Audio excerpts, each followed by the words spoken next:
Hello friends, मैं दीपक Sahu CGPSC है return notes के यूट्यूब चैनल में आप सभी का स्वागत करता हूं। आज हम मेंस आंसर राइटिंग का चौथा दिन का मॉडल आंसर देखने जा रहे हैं। तो आप साथ ही साथ नोट्स बनाते जाइए और चेक कीजिए कि आपने कहाँ गलती की है। आपको आंसर राइटिंग का भी फीडबैक दिया जाता है। इसके साथ ही साथ आज प्रीलिम्स वाले भी जुड़े हुए हैं। तो आपके लिए एक महत्वपूर्ण टॉपिक था श्री राम वनगमन पथ।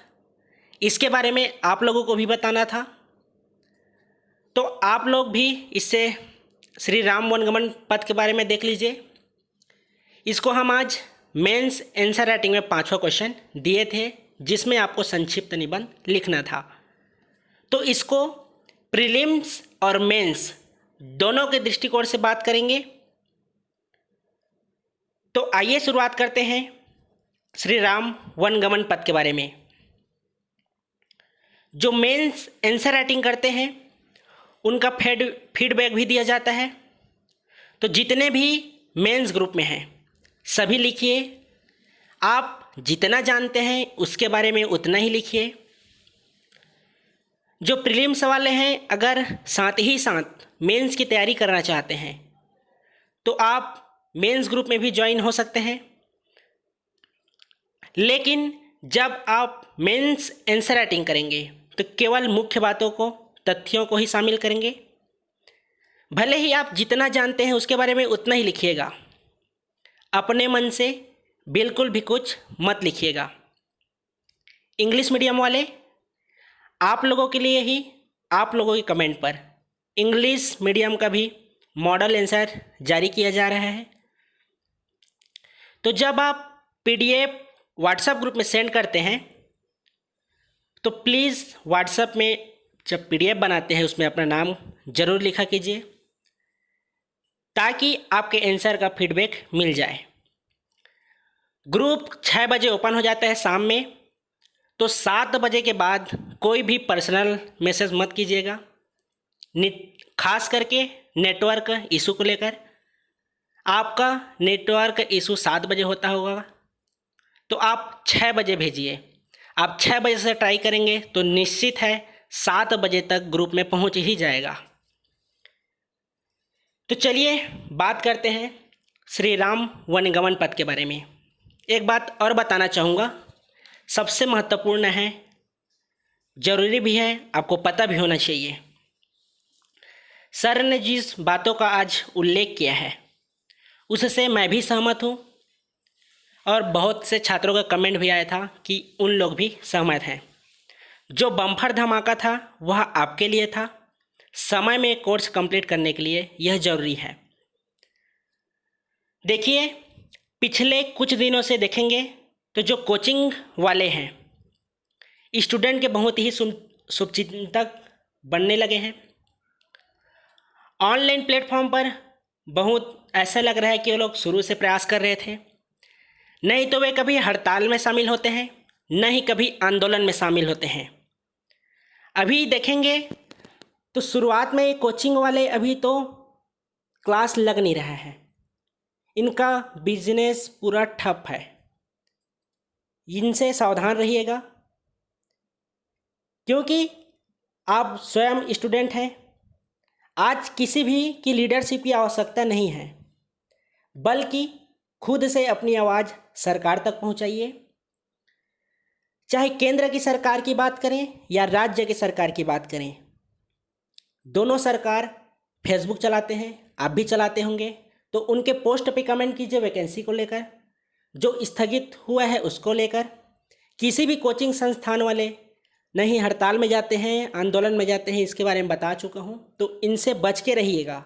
ये वही लोग हैं जो कल तक यही कोचिंग वाले फीस जमा करने समय जब आप कम करने की बात करते थे तो कोचिंग में फीस कम नहीं करते थे।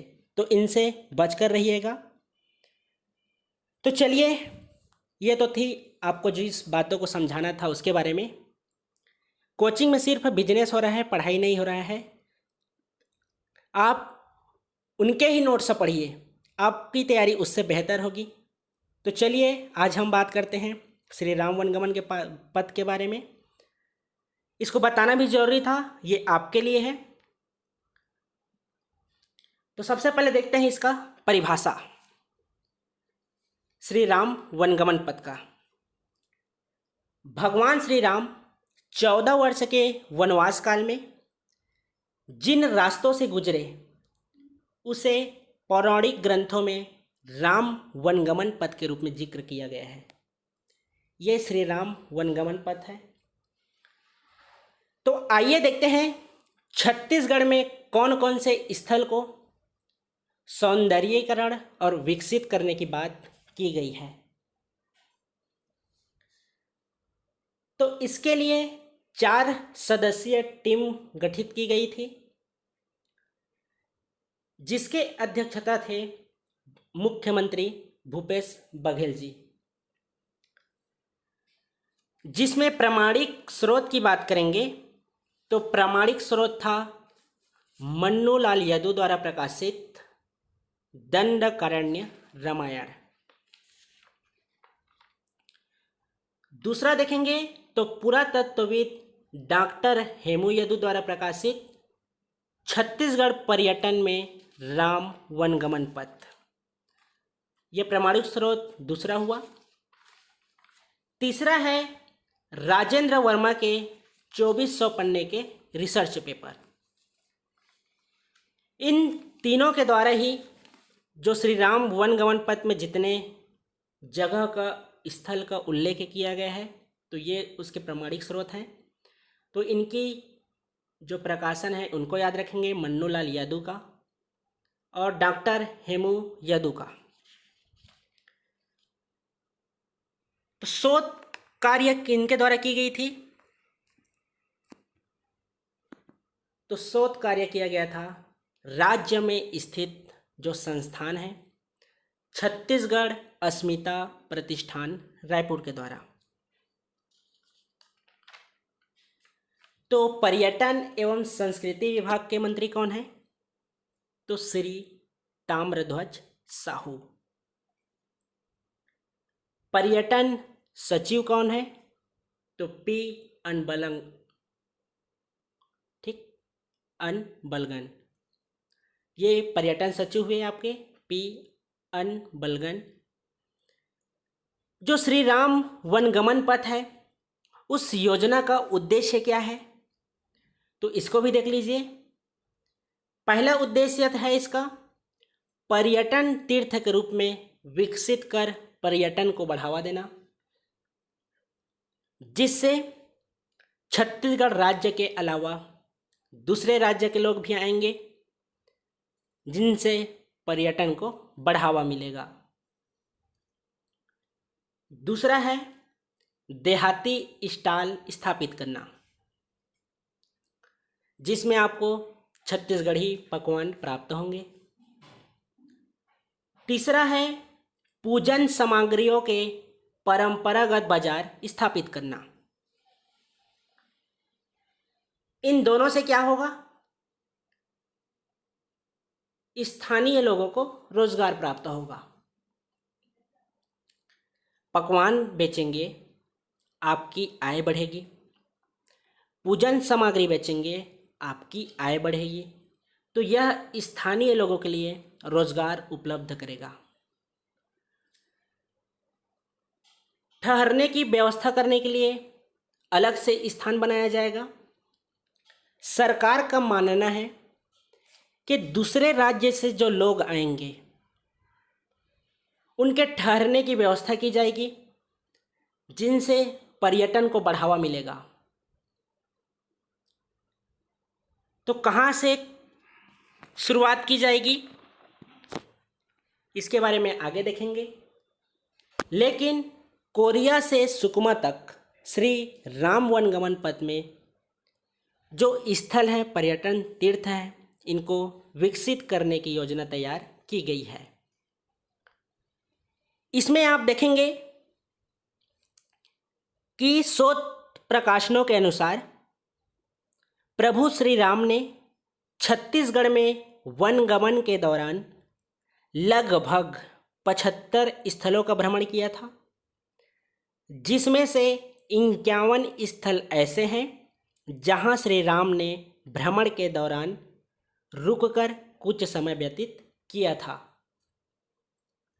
तो कोरिया से सुकमा तक श्री राम वनगमन पथ योजना के तहत जो विकसित की जाएगी, सौंदर्यकरण की जाएगा, उसकी लंबाई कितनी है?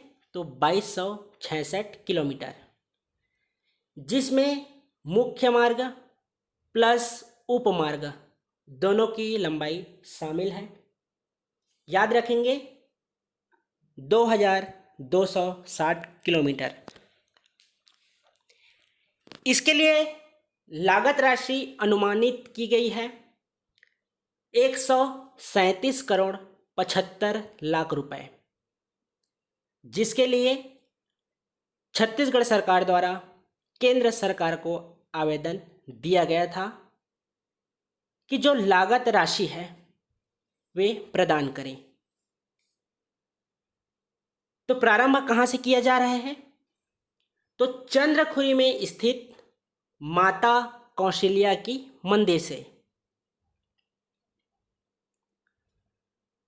लागत योजना यहाँ कितना होगा? तो 15 करोड़ 45 लाख रुपए। यह जो लागत है चंद्रखुरी में स्थित माता कौशल्या के मंदिर से 15 करोड़ 45 लाख रुपए खर्च किया जाएगा। ये कहाँ स्थित है चंद्रखुरी?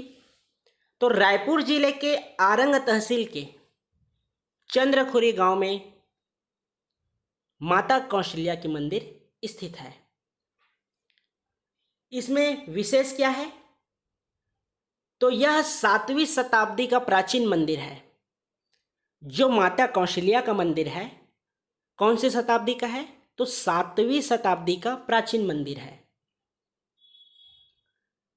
दूसरा, विश्व का यह एकमात्र भगवान श्री राम की माता कौशल्या माता का मंदिर है।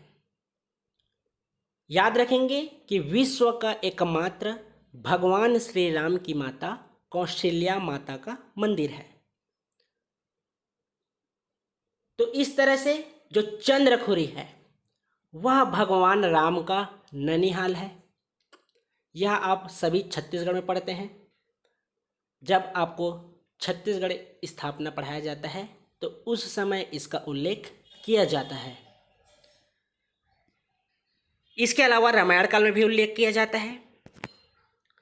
तो कुल विकसित स्थल की बात करें तो 51 ऐसे स्थल जहां श्री राम ने कुछ समय बिताया था, उस स्थलों को विकसित किया जाएगा। इससे पहले आपको मैं बताया कि शोध प्रकाशनों के अनुसार प्रभु श्री राम ने छत्तीसगढ़ में वनगमन के दौरान लगभग 75 स्थलों का भ्रमण किया था, जिसमें से 51 ऐसे स्थल हैं जहां श्री राम ने कुछ समय बिताया था। तो प्रथम चरण में 8 स्थलों का विकास किया जाएगा, सौंदर्यीकरण की जाएगी, इसके लिए चिन्हांकित किया गया है। तो आइए देख लेते हैं वे 8 स्थल कौन कौन से हैं। तो प्रथम चरण में इन 8 स्थानों को जो विकसित किया जाएगा उसमें है कोरिया का सीतामढ़ी हरचौका, सरगुजा जिले का रामगढ़, जांजगीर चांपा जिले का सूर्यनारायण,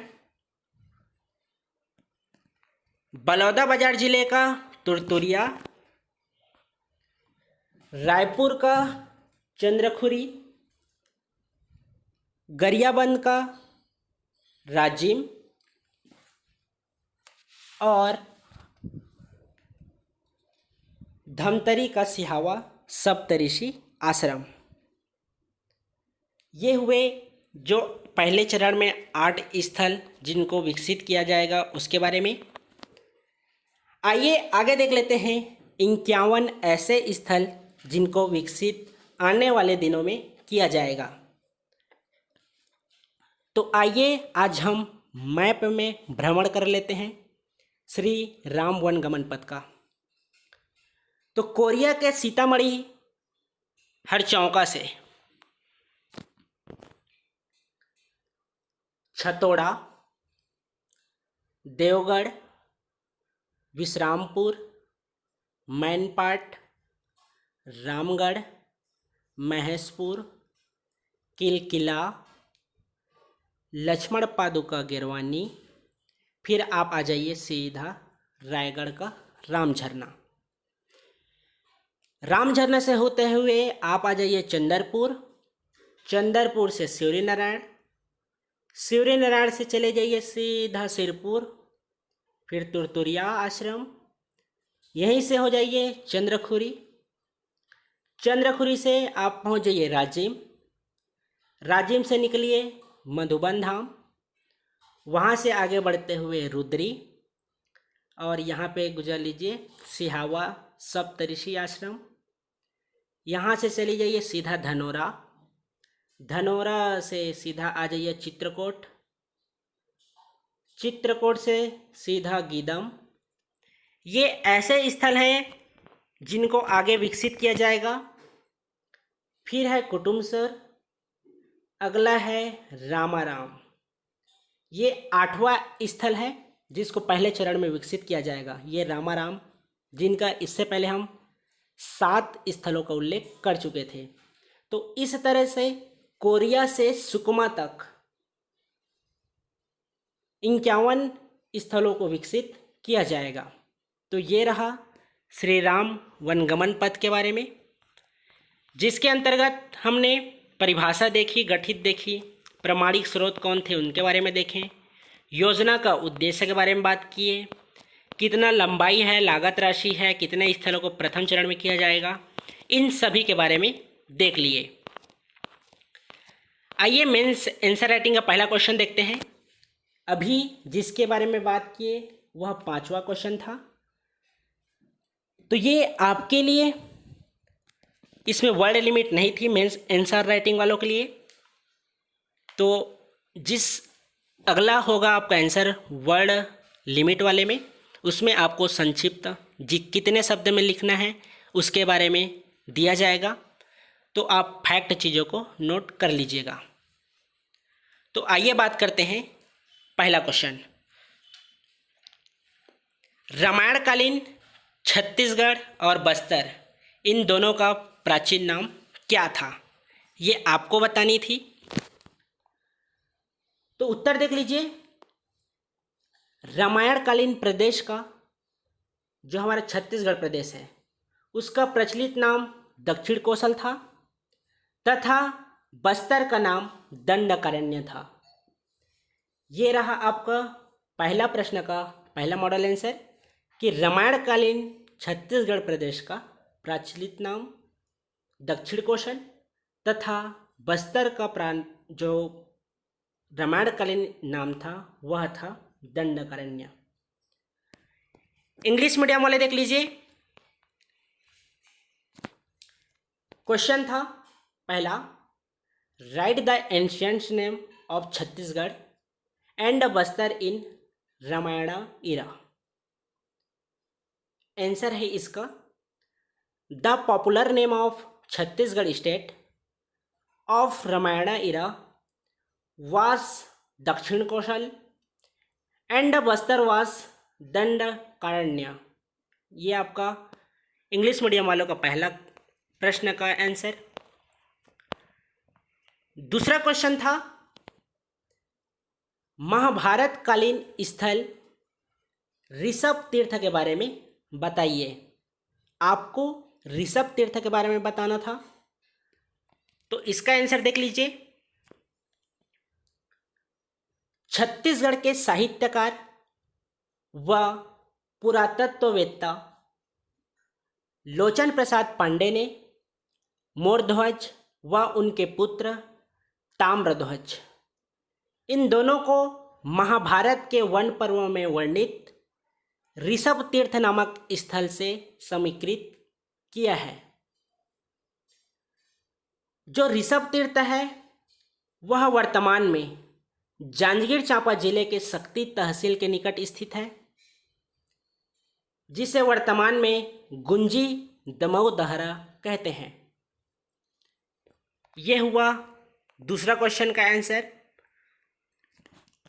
इंग्लिश मीडियम वाले देख लीजिए। Question second, tell us about Rishabh Tirth the place of Mahabharata era. इसका आंसर है Chhattisgarh literature and archaeologist Lochan Prasad Pandey has assimilated Mordhwaj and his son Tamradhwaj from the site named Rishabhatirtha mentioned in the one Parva of Mahabharata, which is presently near Sakti Tehsil of Janjgir Champa district, which is currently called Gunji Damau दहरा।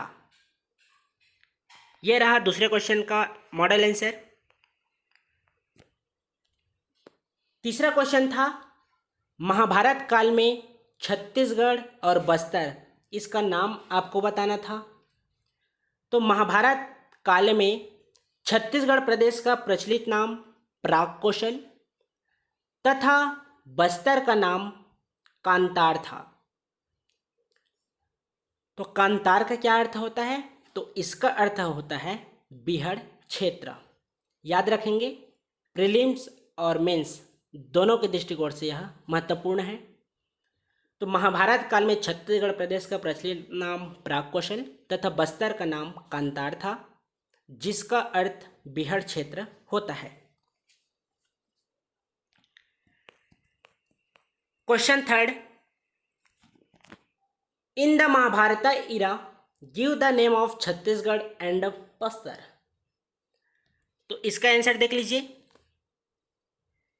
In the Mahabharata era Chhattisgarh state's popular name was Prag Kaushal and Bastar's name was Kantar, which means बीहड़ Ira area. इसके अलावा भी अगर आपको लगता है कि मेरे को यहाँ ये शब्द ऐड करना है तो आप बिल्कुल कर सकते हैं, लेकिन फैक्ट बातें छूटनी नहीं चाहिए। इसी प्रक्रिया के अनुसार ही मेंस आंसर राइटिंग होगी, जिसमें 9 से 10 के बीच आपको प्रश्न दिया जाएगा। 6 से 7 आपको PDF बनाकर ग्रुप में सेंड करना है, जिसका आपको मॉडल आंसर 9 से 10 बजे मिल जाएगा। तो अभी तक आपने चैनल को सब्सक्राइब नहीं किया है तो कर लीजिएगा, ताकि समय पे आपको जानकारी मिल जाए। हफ्ते में 5 दिन हम मेंस आंसर राइटिंग करेंगे, जिसमें वर्ड लिमिट नहीं होगी। 6वें दिन में वर्ड लिमिट शब्द सीमा तय किया जाएगा, जिसके अंतर्गत आपको 30 शब्द, 60 शब्द, 100, 125 और 175 शब्दों में आंसर लिखना होगा। आपको प्रीलिम्स को भी साथ ही साथ तैयारी करना पड़ेगा, जिसके लिए one day exam, total one day exam Chhattisgarh state में जितना भी एग्ज़ाम होता है, उसके लिए हम संडे को वनडे एग्ज़ाम का क्वेश्चन सॉल्व करेंगे। तो अपना समय बता दीजिएगा, उसी के अनुसार हम क्वेश्चन सॉल्व करेंगे, जिसमें आप लाइव चैट और कमेंट के माध्यम से उसका जवाब दीजिएगा।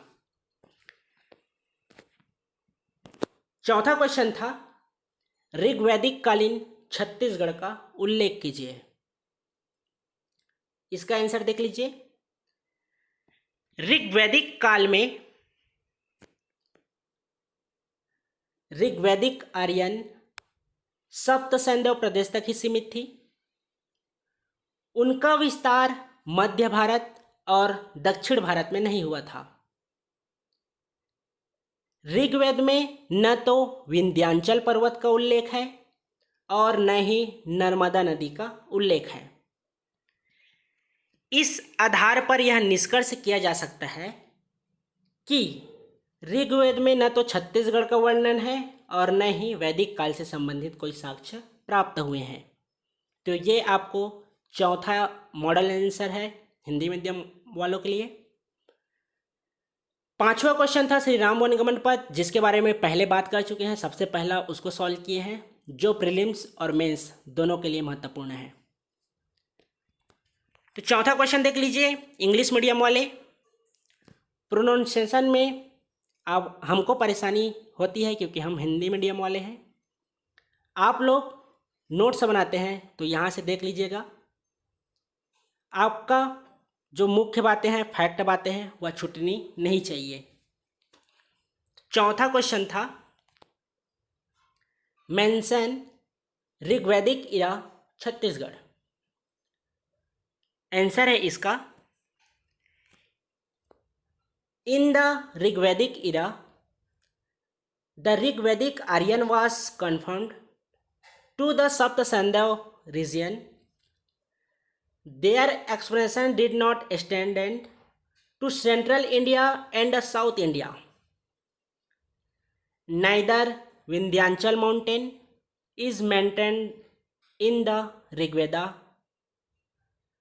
nor Narmada. Narmada river is mentioned. On this basis, it can be concluded that neither Chhattisgarh is mentioned in the Rigveda nor any evidence related to Vedic period has been received. तो ये रहा पांचों question का model answer Hindi medium और English medium दोनों वालों के लिए। इसी प्रक्रिया के अनुसार ही मेंस आंसर राइटिंग होगी, जिसके बारे में बता चुके हैं और लगातार बताते आ रहे हैं। तो वीडियो को लाइक कीजिए, कमेंट कीजिए और अपने दोस्तों के बीच अधिक से अधिक शेयर कीजिए। आपको संडे छत्तीसगढ़ का इतिहास वनडे एग्ज़ाम सॉल्व करेंगे, तो अपना टाइम कमेंट करके ज़रूर बता दीजिएगा कि कितने टाइम आप फ्री रहेंगे, ताकि लाइव चैट में आप रिप्लाई करेंगे तो आपको भी अच्छा लगेगा, साथ ही साथ क्वेश्चन सॉल्व करते जाएंगे। तो समय बता दीजिएगा। शुभ रात्रि।